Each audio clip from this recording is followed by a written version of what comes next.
U.S. Farmers and Ranchers in Action would like to recognize the sponsors of the 2020 Honor the Harvest Forum. Welcome to the U.S. Farmers and Ranchers in Action weekly video podcast for September 30th, 2020. I'm your host, Phil Lempert. I want to get started by reading you something that I found in the week just this past weekend.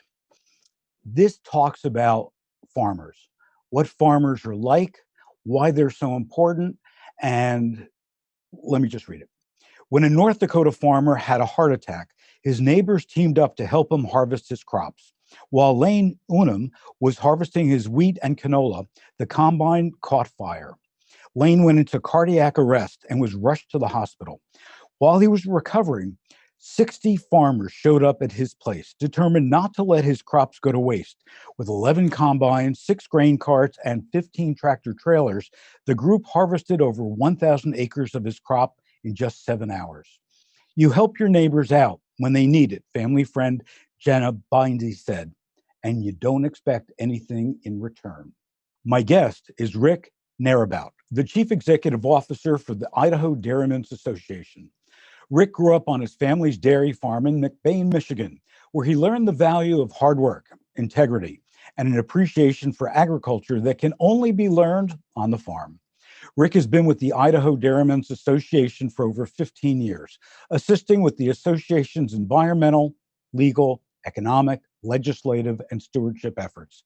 The IDA is a progressive association that represents all of Idaho's nearly 500 dairy farms. Recently named the CEO of the association, he manages the day-to-day operations of the group, which includes IDA Consulting Services, a new division within IDA that provides on-farm services through its highly skilled staff, ranging from nutrient management planning to dairy worker training and safety programs. Rick, welcome to Farm Food Facts. Thank you for having me. Back in 2007, representatives from all sectors of the dairy industry, academia, government, NGOs, dairy farmers, dairy businesses, etc., came together and they launched the U.S. Dairy Sustainability Commitment. They pledged to reduce greenhouse gas emissions for fluid milk by 25% by this year. How did Dairy West do, and how did its partners set off to tackle this benchmark? And where do we stand now? So, great question and great lead in. And really, a lot of those goals were accomplished with the efficiencies that we always strive to achieve within the agricultural industries. Dairy is no different than your row crop industries or others that are trying to do more with less. And so we're achieving sustainability goals just by merely, with a dairy cow, getting her to convert feed to milk more efficiently and being able to get more milk per cow so that you have less environmental impact, whether that's a water quality concern or an air quality concern. We continue to be able to do more with less. And that's how we've really achieved a lot of our sustainability goals in the past. Looking forward, the U.S. dairy industry through the Innovation Center, we just recently made a commitment that by 2050, we're striving to be carbon neutral at the farm gate. And so that's our latest goal, is trying to be carbon neutral at the farm level so that we can continue to meet those expectations from consumers that want to see a continued increase in efficiency and sustainability within the individuals that are producing their food. What are some of the unique regional aspects that Western dairy producers have to take into account when thinking about sustainability as it compares to the rest of the U.S. and the rest of the world? So one of the more unique aspects of the Western industry that you don't have in other parts of the industry is how we house cattle. The majority of our cows in Idaho and across the Western U.S. are housed in open lots and not in freestall barns. And so that changes how you handle the manure. A lot of that manure is dried out in the open lots. It's not scraped as a slurry and separated and worked with as a slurry, but it's a dried manure. And so your emission factors are a bit different because of that. Some of the technologies you can use are a bit different. Right now, there's tremendous interest in methane digesters. And there's some good revenue streams that can be captured from a digester that's capturing the gas and being able to market that as a renewable natural gas.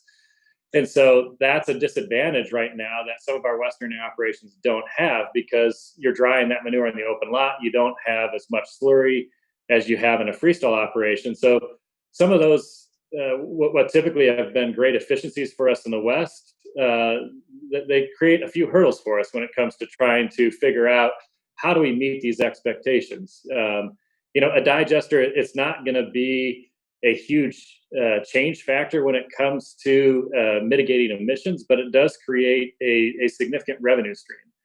And to be able to capture that revenue stream to implement additional technologies is really one of the brighter spots of a methane digester.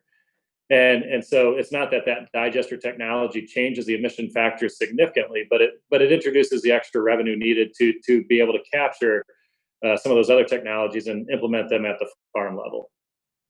So I'm here in California, and every night on the news, I hear what's going on both here in California and in other states with the recent influx of fires, droughts, other natural challenges. What are some of the key concerns that you've got when you look to the future? And what are dairy farmers doing right now to take action about that? I think one of the key concerns are extreme weather events. We had one ourselves. You go back to the winter of 2016, 2017, and we had a very extreme rain on snow and then melt event while our ground was still frozen. The end result is we had sheeting of water across sections of land that flooded out a number of dairies here in the valley. And so it's just the unpredictable nature of some of these weather events that are really creating risk for our dairy producers. And one of the things that we've seen over the last few years since that significant weather event, and some of our dairymen experienced very high cattle losses, is that they're looking at cross-vet freestall barns as a preferred housing type. A cross-vet freestall barn is a very technology-driven type housing system where you're pulling air across the cattle 24/7, and it's a very controlled environment. And so you can walk into that barn; it'll be over 100 degrees outside, and it'll be less than 80 degrees inside in the summertime. In the wintertime, it can be 0 degrees outside, and you're going to be in the 50-degree range in the inside of that barn. And so you house those cattle in a much controlled environment, protect them from the elements. And the return on investment from some of these dairies that have put in CrossFit barns, they're looking at a 3 to 5 year return on investment in that facility, which is astounding that you can see that quick of a return. But being able to control the environment and make sure that those cattle are in a better situation where they don't have production losses or health issues because of weather really make the difference for those dairy producers. And it's really like indoor farming, what we're seeing with lettuce and some of the other crops that are being grown. What are the dairy farmers in the West really feeling about the current state of the environment? What's going on in their head and in their heart? Uh, Current state of the environment, honestly, they feel frustrated. They feel like what they do day in, day out is discounted, and that somehow they've been portrayed as being a negative impact on the environment when that really is not the case. And some of the research we're doing right now is looking at carbon sequestration on manured soils and looking at the whole suite of benefits when you start to apply manure to the land, and all the microbial activity that you get and all the organic matter that you add, and just looking at the whole benefit that you provide to that soil profile that far exceed any cover cropping or no tillage type cropping systems, at least in our region of the country.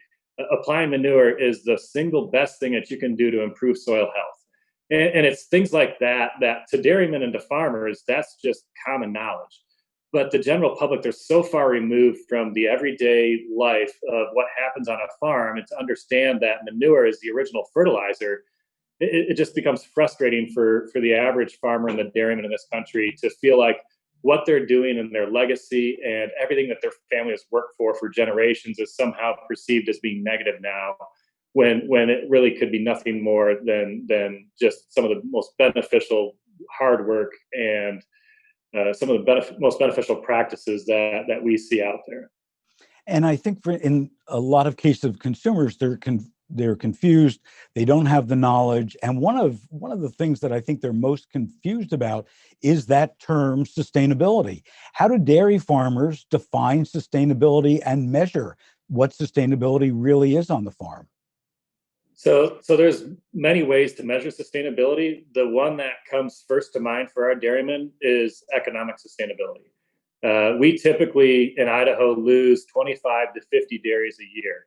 Wow. And so we continue to see neighbors go out of business just because the economic viability of agriculture is not great. I mean, you look at all ag sectors, and whether you're looking at row crop farmers or dairy producers, the average farm size is getting larger and the number of farmers is getting smaller. And as the current generation of farmers retire, there is a significant void in the next generation coming through. And that's why we're seeing rapid consolidation in the dairy industry. Is you've got individuals. I'm a great example. I grew up on a small dairy farm in northern lower Michigan, and we milked less than 100 cows. And when I looked at my competition when I was 20, and you look around, your dairies in the western US, their hospital pens are larger than our entire dairy operation was. And so you start to look at your competition and think, well, why am I going to struggle my entire life to milk 100 cows when my competition can do it so much more efficiently? And I can go to town and have a better quality of life. I can get a job where I have normal hours. I can get a job that has benefits and vacation pay. And so you look at the return on investment that it takes to operate in agriculture, and it's just a very difficult proposition to look at it and say, I'm going to invest millions of dollars into this ag operation and get a less return on that investment than what I could do just investing this in simple bonds and equity markets. It just doesn't make sense from a return on investment standpoint. And so you have to have a true love for agriculture to be in production agriculture anymore. If you don't have a true love for it, and if you really don't have it in your bones, you're just not going to survive, because it doesn't make any financial or logical sense. So when we start looking at stewardship and sustainability, economics are the first of it. Then we start to look at environment and what can we do to improve what we're doing day in, day out to make sure that our environmental impact is as minimal as possible.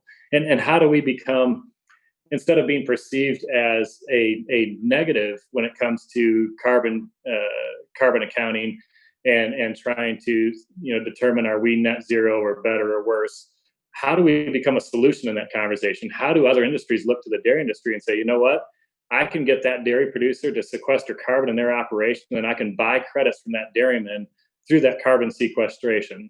And so it's trying to change that whole conversation and that narrative to getting people to recognize that there's some real opportunities to use the dairy industry and agriculture in general as a solution when it comes to air emissions and carbon sequestration. That all takes capital. Again, it comes back to the economic sustainability. A lot of those technologies are experimental today, and they're very expensive. So your average dairy producer can't just go implement them and try them out. They need assistance in trying to raise the capital and have the O&M budget to make some of these technologies work and at least test them out. And so again, it comes back to financial sustainability. The other pieces of sustainability that we look at are going to be animal husbandry. How can we make sure that we're taking the best care of our animals as possible, and that we're doing all the things that we need to assure consumers that the animals that are producing the milk and the dairy products that they're consuming are well taken care of. And then the last piece is going to be on the worker side. How are we making sure that we're taking care of our workforce in agriculture and that we're doing the best by them? Because their goal is no different than ours. We all want to go home to our family at the end of the day. So how do we make sure that we're coming beside them and providing them the proper training and the resources to do their job well, but also do their job safe? And so we're looking at all those factors when we're talking about sustainability in the dairy industry. Now, we've just come out of the Honor of the Harvest, and with collaboration, transparency, bold leadership, those were the driving messages. In what ways have you seen dairy farmers already embrace those? Probably the best example is going to be the farm program that's administered through National Milk. It's got 3 silos within it right now. You've got the animal husbandry aspect of it, you've got the environmental aspect, and then one piece that we've been very involved with is in the worker safety and well-being silo.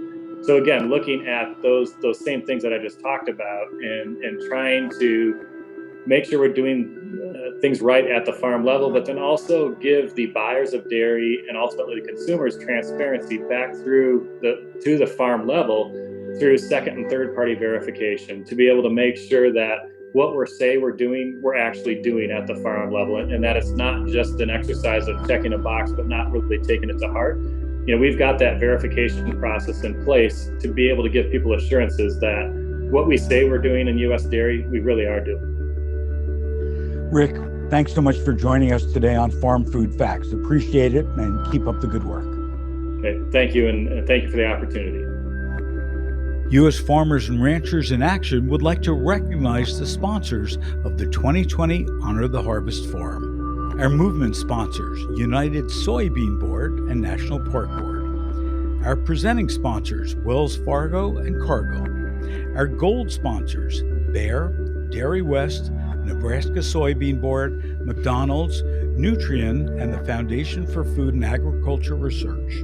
Our bronze sponsors, Purina and Ernst & Young. Our youth sponsor, Ruan, and our donor sponsor, Tyson. For more information on all things food and agriculture, please visit us at usfarmersandranchers.org. Also be sure to look out for us on Facebook at US Farmers and Ranchers and on Twitter at USFRA. Until next time.